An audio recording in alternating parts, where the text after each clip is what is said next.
Hare Krishna, everyone. This is Acyuta-bhava from Nightlight Astrology, and today is Bhakti Wednesday.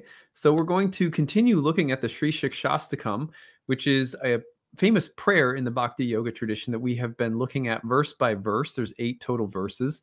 You don't necessarily have to listen to the series in order, but I recommend going back and listening to the other episodes regardless, just because then you'll get the kind of a full picture of the prayer.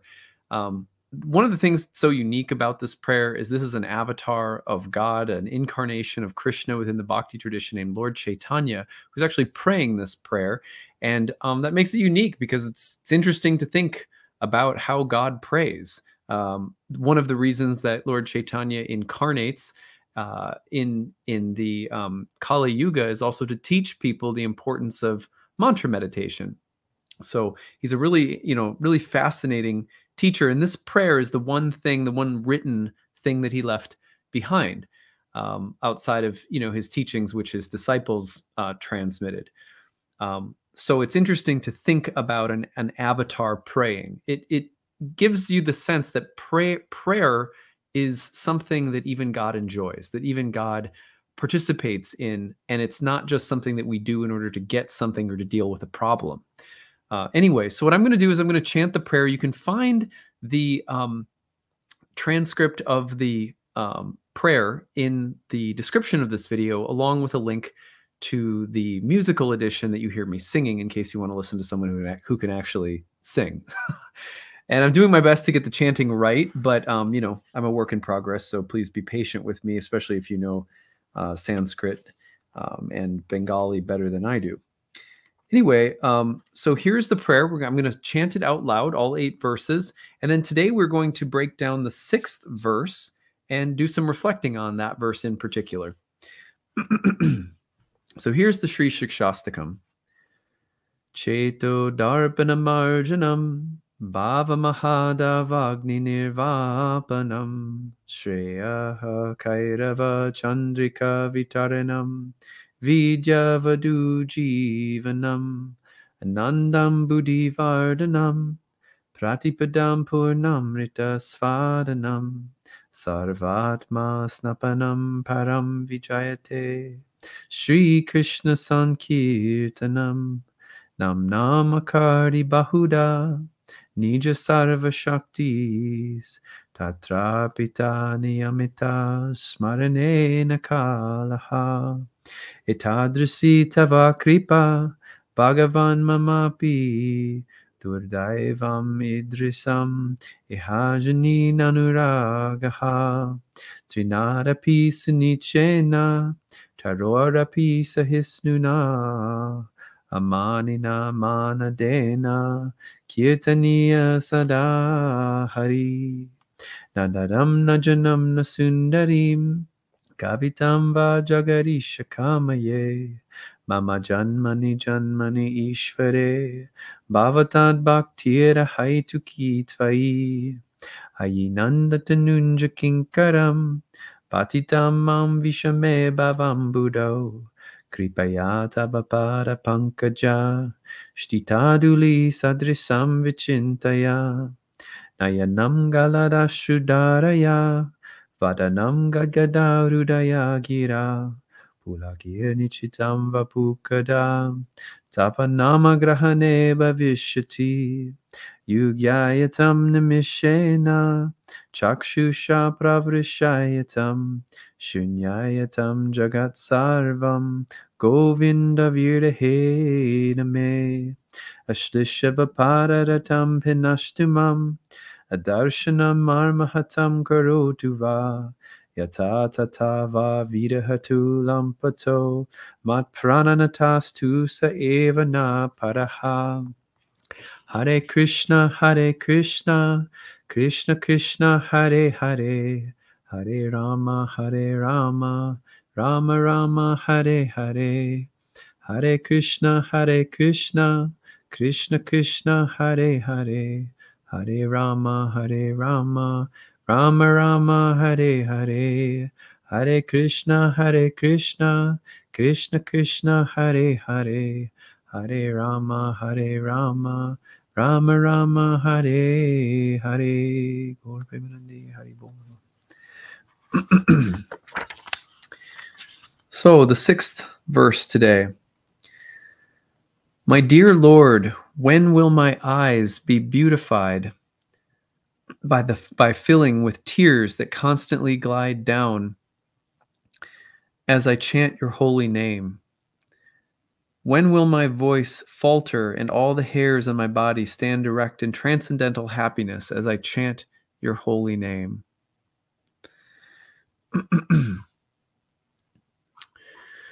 This is one of my favorite verses of the prayer itself. And I'm not sure why the second piece didn't come through. Hold on, let me just, I'll actually put it in so that we can make sure that we see it. I want to make sure it's up on the screen.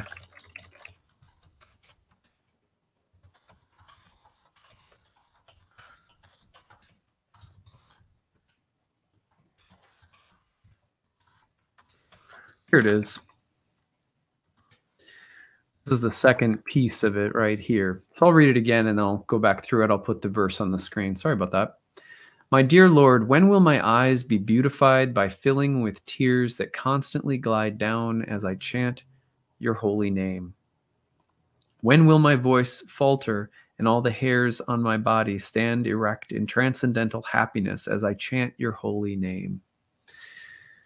It's a beautiful verse, and I'll never forget when I was in Mayapur, which is the place of, it's a place where Lord Chaitanya, this avatar, is called the Golden Avatar of the Kali Yuga, was said to be born, and in Navadweep and then in Mayapur, these are sacred places for pilgrims to visit. Sacred places are sometimes called holy dhams, which is a beautiful way of talking about the transcendental energy that holy places carry. It's also said that each person who devotes their heart and soul to the divine is themselves a dham, a place of pilgrimage. And you can tell when you're with or spend time with people who really love and care about the divine, there's something about them that makes you feel like you're on a pilgrimage or you're in a holy place just by being around them or spending time with them. Anyway, when I was in Mayapur, which I've been there a few times, and when I was there, I'll never forget the first night that I went out dancing and singing in the streets. Kirtan, something that Lord Chaitanya taught and promoted all around West Bengal, was, literally taking to the streets and singing and dancing and, banging on drums and chanting the names of God in unison with other people. And just, it's like a parade of love bombs going off, And I remember when I first participated in this in Mayapur, in the streets, as there was an elephant carrying some of the deities around so that they could come out and see the holy places, which is a really neat tradition. And there was just the streets were packed. I mean, it was like a mosh pit. And everyone was jumping and singing, and it was close to the full moon, I think, because I remember the moon was almost full or about full. And I remember I was so ecstatic and absorbed in the chanting that the hairs on my arms and my back of my neck stood on end. Like, that just that goosebump feeling, and all my hairs stood on end. And I remember having read this prayer previously with a yoga teacher back in the States and thinking, that's, it sounds a little cheesy. Like, oh, I'm just going to go love God until my hairs stand on end, like, I don't know. I guess I'm cynical by nature, and probably that's not a very great quality in me. But I just couldn't believe it when I was singing and dancing in the streets that I actually felt everything standing on end. And I was like, the ecstasy was so overwhelming. And I haven't had a ton of, I'm not going to lie and tell you I have those moments all the time or something, but occasionally when I'm doing my daily mantra meditation, that does happen. And, whatever kind of prayer we bring into our life, whatever kind of meditation, I think it's important to recognize that what's so unique about the Bhakti tradition is that it's not about control. Like some meditation practices really, consciously or unconsciously, we tend to think about meditation anyway as something that's about controlling the mind, controlling the thoughts, not letting emotions overwhelm us, especially negative ones, or negative or destructive states of mind or something like that.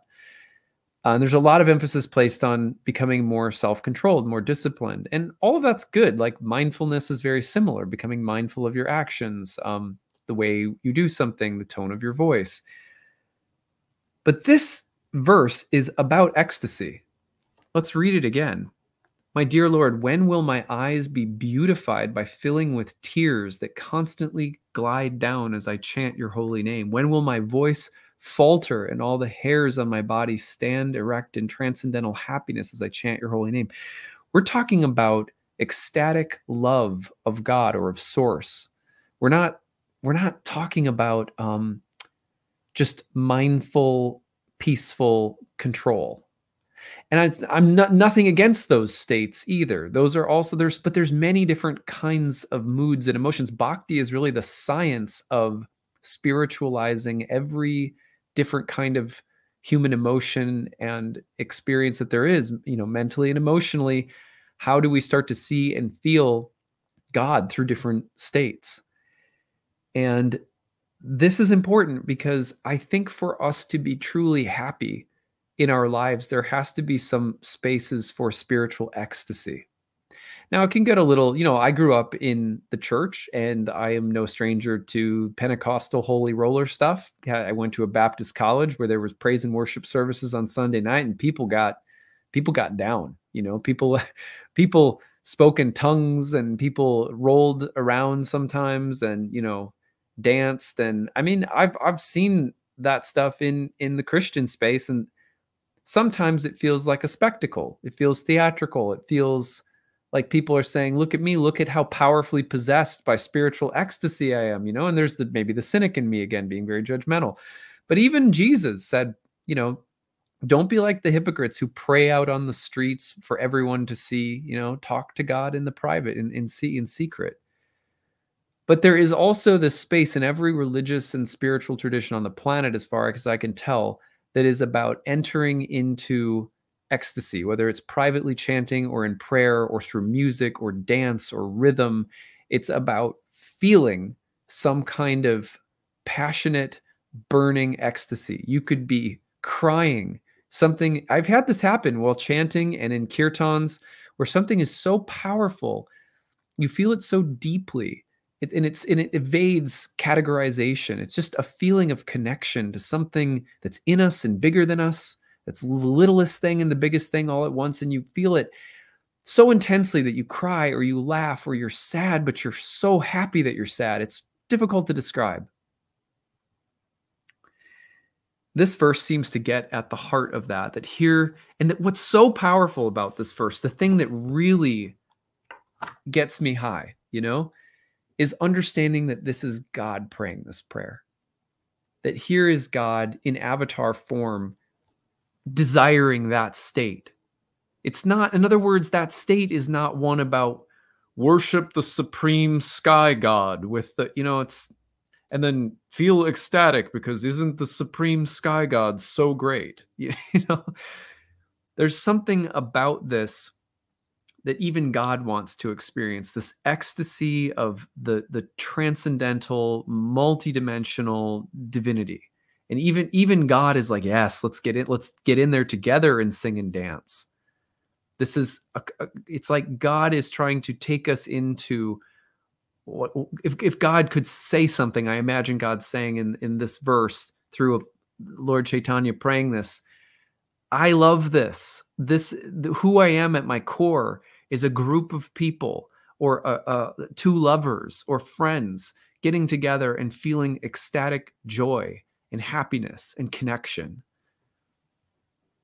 So, and there's many other experiences. Spiritually speaking, there's a huge variety of different kinds of experiences we have. But here's God saying, even I love to just jam out. It's like I like a good spiritual rock concert kind of experience.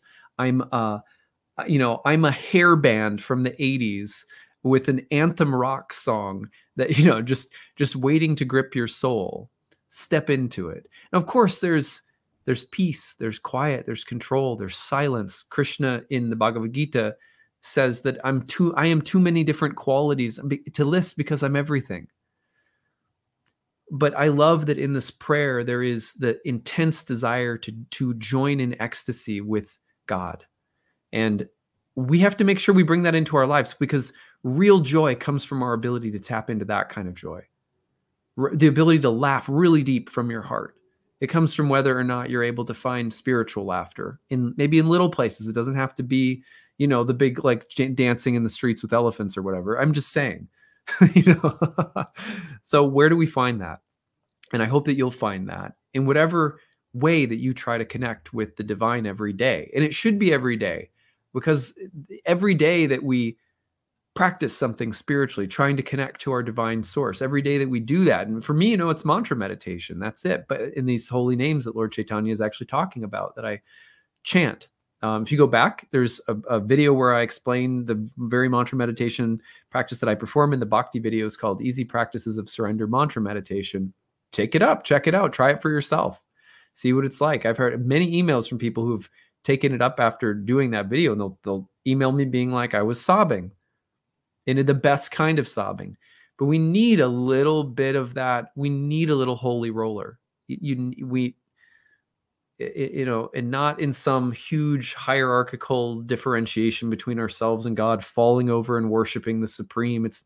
No, we need to enter into this multifaceted diamond of divine beauty, where even God is in there dancing, and we need to get into that space.